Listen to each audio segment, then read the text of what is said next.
each morning. At the Second Battle of Bedriacum, the Vitellians were finally defeated not by force, but by a completely harmless religious ritual.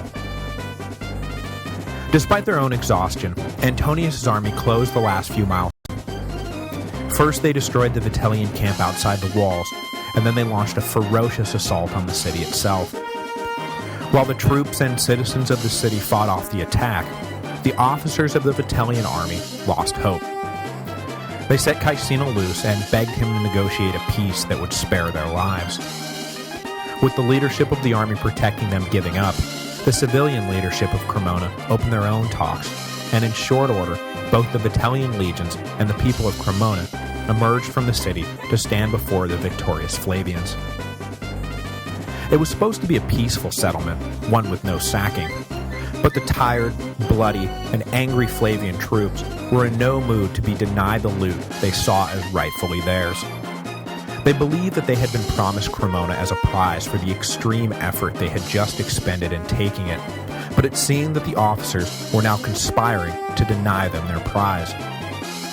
So when Antonius entered the city to take a hot bath, his absence allowed the restraint of his army to slip. 40,000 troops poured into Cremona, grabbing anything that wasn't nailed down and setting fire to the rest. When Vespasian learned what had happened, he denounced the actions of Antonius' army, and as emperor, he tried to rebuild the city, but it would never again rise to the prominence it had enjoyed since its founding just before the Second Punic War. The battle may not have marked the official end of the war, but it certainly dealt a heavy blow to Vitellius' chances. From this point on, practically everything pointed to an emperor destined to fall. Valens had been ordered north about a week after Caecina's departure, but his sluggish pace left him far from Cremona when he learned first of Caecina's attempted defection and then the sack of the city itself. He changed direction and tried to make for Gaul, where he'd be able to raise reinforcements. But by this point, practically every governor in the area was pledging allegiance to Vespasian. Valens was captured at sea by former members of Otho's Praetorian Guard, and then sent along to Antonius as a gift-wrapped present. Soon enough, Valens' head would be waved before the Vitellian troops as proof that further resistance was futile. Caecina and Valens had been the driving force behind Vitellius' bid for power, and now one of them had turned on him, and the other was dead. The emperor did not know what to do. He marched out of Rome with most of his new Praetorian Guard to make a stand, but upon hearing about more defections throughout the empire, he returned to Rome with half the troops at his disposal, leaving the rest in place to halt the advance of Antonius. As the Flavian army marched south, both Mucianus and Antonius opened up correspondence with Vitellius in an attempt to secure his abdication. They promised him his life, money, and a villa in Campania if he agreed to give up the throne willingly.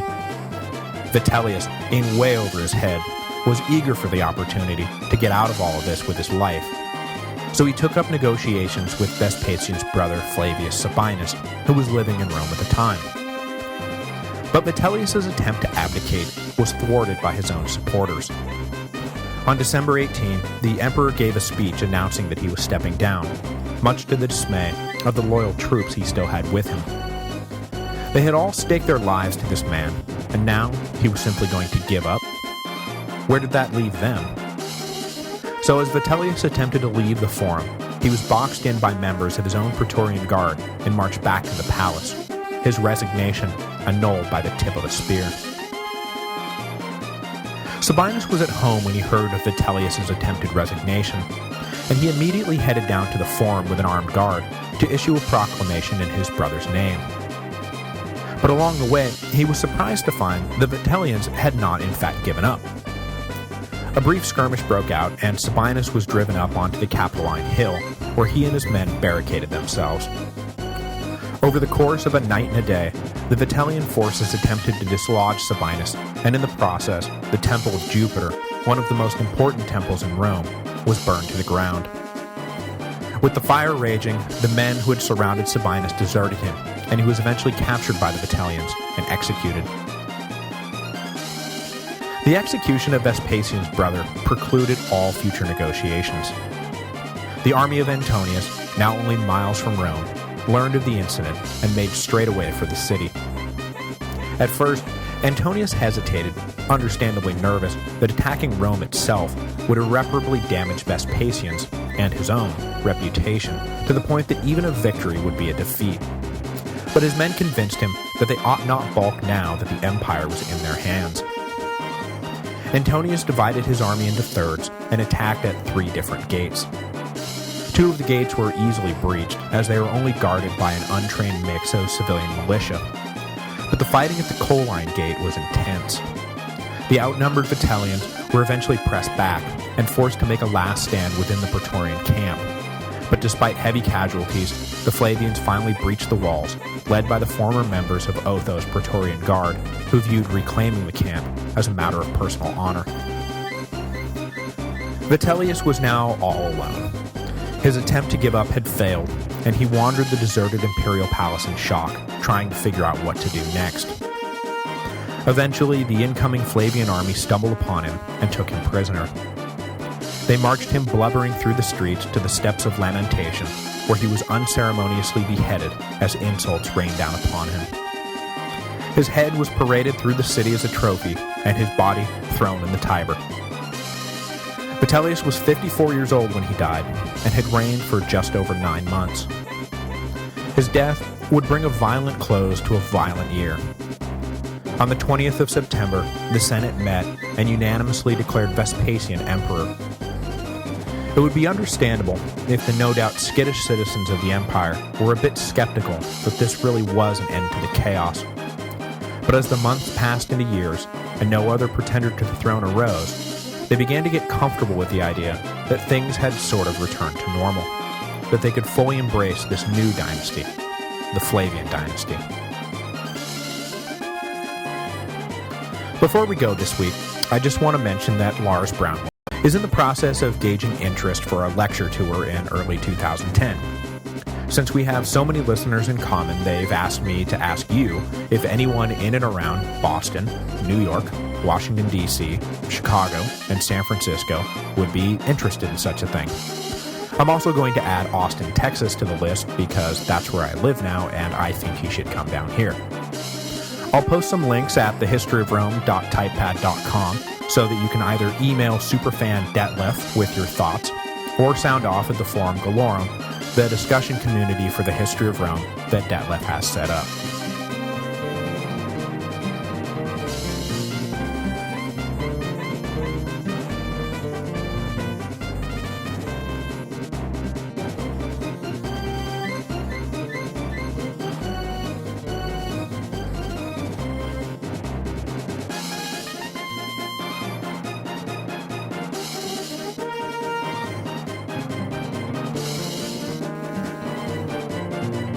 Hello, and welcome to the History of Rome. Episode 73, The Only Man Who Improved. At the beginning of his histories, Tacitus claims that the year 69 AD was very nearly the last of Rome's existence. While this can be easily set aside as dramatic exaggeration, there is no doubt that the last 18 months had taken their toll on the empire. Lives had been lost, property had been destroyed, and the rule of law had been thrown out the window.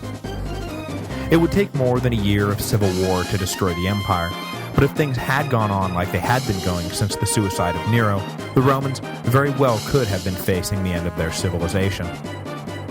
Luckily for the Romans, by the time the Senate recognized Vespasian as emperor in the last days of December 69 AD, the civil wars had already swept up all the legions from Spain to Syria and deposited them in Italy to fight it out. Anyone who was in a position to make a bid for the throne had already tried, so there was no one left to perpetuate the cycle of ascension and deposition once Vespasian's forces had overthrown Vitellius. So things did not go on as they had, and Roman civilization survived, battered but far from beaten. An important thing to take away from this reality is to understand that there was nothing special or divine or cosmic about Vespasian's rise. Unlike Marius or Sulla or Julius Caesar or Augustus, he did not really possess the phenomenal charisma or military brilliance that had allowed those men to outshine their rivals and remake their own world. He simply got into an exhausting tug-of-war later than the others had, and was thus able to outlast the last of them. This is not to say that he wasn't charismatic or intelligent, just that his fortuitous placement in the East at the beginning of the year had as much to do with his success as his own personality. But though he rode a wave of circumstance to power, essentially being in the right place at the right time, Rome's luck would mirror that of their new ruler. Vespasian turned out to be a pretty good emperor. In fact, his unremarkable biography up to that point prompted Tacitus to report that Vespasian was the only emperor in history to improve himself upon taking office. The first few weeks of his reign, however, did nothing to presage the moderate administration that he would be remembered for. Antonius's army had taken Rome by force, and unchecked by any higher power, the troops continued to run amok in the streets.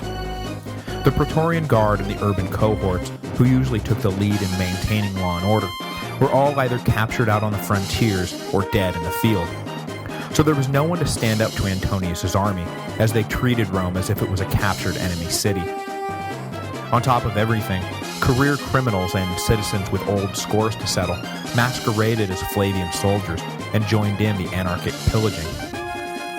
Tacitus exaggerates when he says that 50,000 people were killed in those first bloody weeks, but there is no denying that the death toll would have been high. Things began to settle down when Mucianus arrived in the first week of January 70 AD. Antonius had been acting this whole time on his own initiative, and though the Flavian High Command had been smart enough to get out of the way of the man who was winning the war for them, that did not mean that Antonius represented Vespasian in any official or political sense. Mucianus, however, carried with him the seal of the new emperor, and was fully empowered to act in Vespasian's name. When he arrived with his armies, it was as if Vespasian himself had arrived, and Mucianus had both the ability and the ego to act the part. The first thing that needed to happen, obviously, was to get all the troops out of Rome. The city had been occupied for months by squatting legionaries, and the resulting chaos, death, and property damage had to be dealt with. Antonius's legions were either ordered back from whence they came, or, in a few cases, reassigned to the Rhine to help bolster the now weakened garrison there. With order restored, Mucianus set about consolidating Vespasian's political position. Or, I suppose I should really say, Mucianus set about consolidating Mucianus's political position, and then he took care of Vespasian's business. He rewarded Antonius's service by offering him Galba's old proconsular position in Spain, quickly removing one of the two key rivals for power he needed to neutralize before he felt secure in his position. The other key rival was 18-year-old Domitian, the youngest son of Vespasian, who had spent the year of the four emperors in Rome. Immediately following Vitellius's death, Flavian supporters had brought the boy out of hiding, declared him Caesar, and paraded him around as their natural leader. When Mucianus arrived in the city, though, he placed Domitian under his personal protection and promised to keep the boy safe until his father arrived to collect him. In other words, don't anybody get confused. I'm in charge here, not the boy. Then he set to work, settling Vespasian's scores. In all of this, the new emperor was blessed by remaining physically absent from the city.